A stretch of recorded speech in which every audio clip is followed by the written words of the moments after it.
Perseteruan antara Rismond, RH, dan Tifa kembali memanas ketika Rismond menyebutkan ada hubungan apa RH dengan Tifa di salah satu video yang dibuat oleh Rismond di kanal Akademi Bali Gate.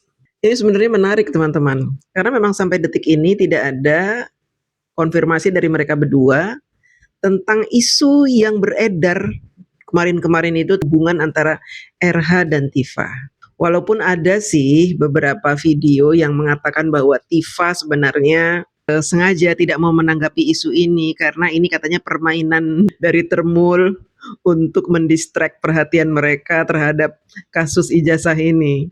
Jadi si Tifa ini merasa bahwa dia ini harus fokus terhadap kasus ijazah. Jadi tidak mau diganggu oleh kasus-kasus lain, apalagi kasus tentang hubungan-hubungan kayak begitu katanya. Tapi bagi kami ini aneh aja ya. Aneh gitu kalau dia tidak mau menanggapi. Entah memang mereka tidak ada hubungan atau mereka menghindari isu ini semakin menjadi liar atau mereka memang benar-benar serius di kasus ijazah. Padahal teman-teman, ini yang benernya ya, bahwa mereka itu sudah kejepit. Tidak ada lagi tempat untuk menghindari dari ancaman penjara 12 tahun ini. Tidak ada. Tidak ada lagi cara untuk menghindar dari hukuman ini. Itu yang benar teman-teman. Dan kabar ini saya bisa pertanggungjawabkan. Mereka tidak ada lagi tempat untuk menghindar. Pak Jokowi sudah menutup pintu maaf yang pertama. Yang kedua, kasus mereka akan segera di P21. Yang ketiga, posisi mereka sebagai tersangka, bukan orang yang menggugat ijazah. Karena kasus yang ditangani oleh polisi yang nanti akan naik ke sidang adalah kasus laporan Pak Jokowi, bukan laporan mereka. Begitu.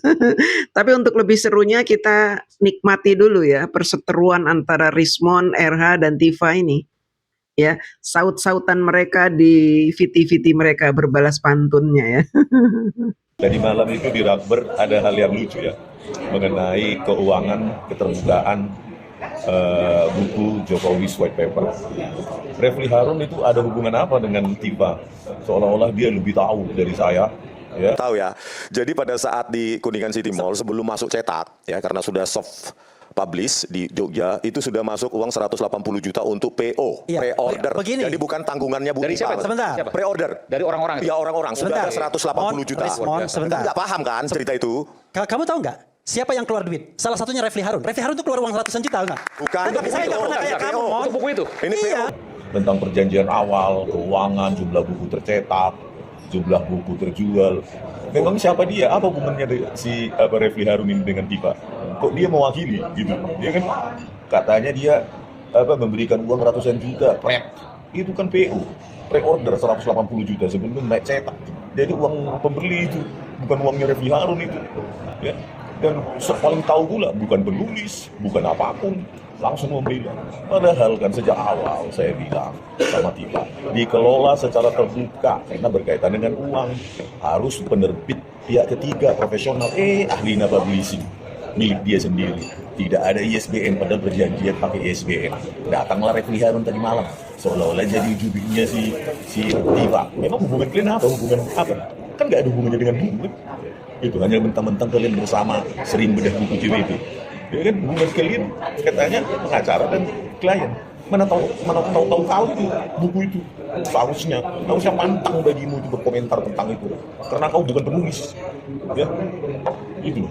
Karena sudah kepepet, si Tifa ini mulai menyerang Rismond dengan memperlihatkan KTP Rismond ke muka publik. Itu adalah bagaimana dia mempertanggungjawabkan gelar dia yang dia tulis di KTP ini loh. Ini dulu. Jangan sibuk untuk menyerang sana menyerang sini.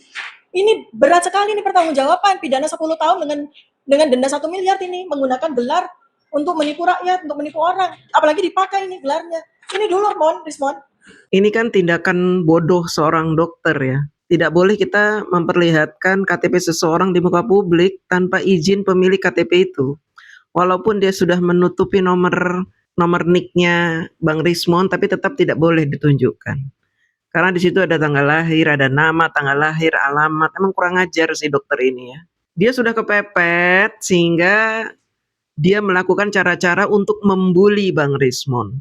Bahkan dia saat ini menggunakan kasus yang ditangani oleh Termul untuk dia jadikan bahan membuli Rismon. Dia nggak tahu apa-apa soal ijazah Bang Rismon, katanya palsu, dia mau nggak tahu apa-apa dia, yang tahu kan Termul.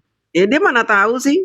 Terus sok-sok tahu katanya ijazah Rismon palsu. Siapa dia? Dia nggak tahu. Ya, apa dia sudah berkolaborasi dengan Termul? Jangan-jangan dia tuh kolaborasi sama Termul. Termul ini yang menciptakan nama Termul ini si Tipa. Tapi tanpa malu-malu dia menggunakan kasus Termul untuk membuli Rismon. Ini dulu kamu pertanggungjawabkan. Kalau seseorang menulis buku lalu mana untungnya, itu namanya pecundang, bukan pejuang. Kalau saya, uang kalau memang ada, ini belum ada, uangnya masih dalam bentuk ribuan buku ini loh. Uangnya masih ya, kalau nanti uang buku ini bisa menjadi uang, ribuan buku ini bisa menjadi uang, apa yang dilakukan? Untuk berjuang, untuk melakukan penelitian lagi, untuk memberikan edukasi kepada masyarakat. Begitu cara pejuang. Kan brengsek ini dokter, iya kan? Dia nggak tahu apa-apa. Kalau dia nggak tahu apa-apa udah mingkem. Selama ini kan dia tidak pernah percaya sama Termul. Termul mau ngomong apa dia nggak pernah percaya.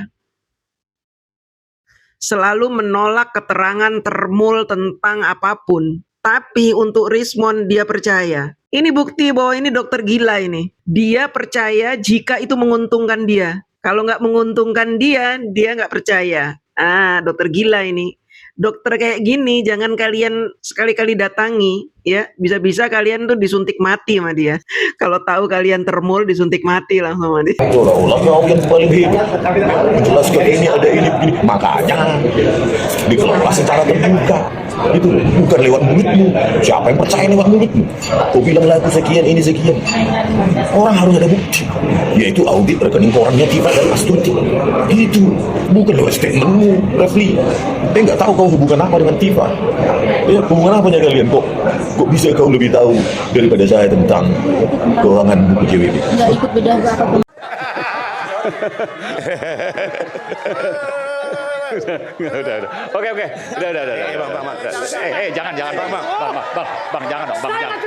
Nah, karena sudah kepepet, ya ini sebenarnya maju kena, mundur kena. Jalan satu-satunya apa? Jalan satu-satunya dia meminta polisi membatalkan kasus ini, meng-SP3-kan tersangka ini. Jadi kita jangan salah sangka. Jadi waktu pertemuan tadi Mas Roy tidak ikut masuk. Ya, itu. Bukan karena apa-apa, tetapi Mas Roy memang pihak yang langsung terkait dengan perkara. Kalau kami advokat ini penegak hukum. Jadi advokat berdiskusi sama jaksa, sesama penegak hukum itu sesuatu yang tidak dilarang. Ya, karena itu Mas Roy sebagai pihak yang berkepentingan tidak ikut. Jadi menunggu di luar. Yang kita bicarakan itu adalah bagaimana menegakkan hukum formilnya, terutama prosedur itu, SOP itu dipatuhi, itu satu. Yang kedua, mungkin teman-teman bertanya, loh, kalau begitu Mas Roy, Dr. Tifa ingin kasus ini dihentikan. Iya, jawabannya. Tetapi jangan salah, kami tidak meminta maaf, kami tidak meminta restoratif justice. Mana bisa, walaupun si Refli yang ngomong, ahli tata negara, ahli hukum, tapi tidak bisa di SP3. Karena yang sakit hati Pak Jokowi nggak mau kasih SP3. Tidak diizinkan oleh Pak Jokowi. Kemarin sudah diberi kesempatan untuk meminta maaf, tapi kan mereka masih gengsi. Sekarang minta di SP3. Ketika mereka minta SP3, mereka bilangnya nggak mau minta maaf. Sialan ya mereka ini. Enak bener mereka nggak mau minta maaf, ya kan? Nah ini makanya saya bilang mereka ini kepepet. Sehingga saat ini mereka mencari cara, berbagai macam cara agar Roy Suryo CS ini bebas dari penjara. Kemarin mereka ngomong apa? Ayo cepet-cepet dong P21. Ayo cepet-cepet dong. Ternyata minta di SP3. Dasar katro.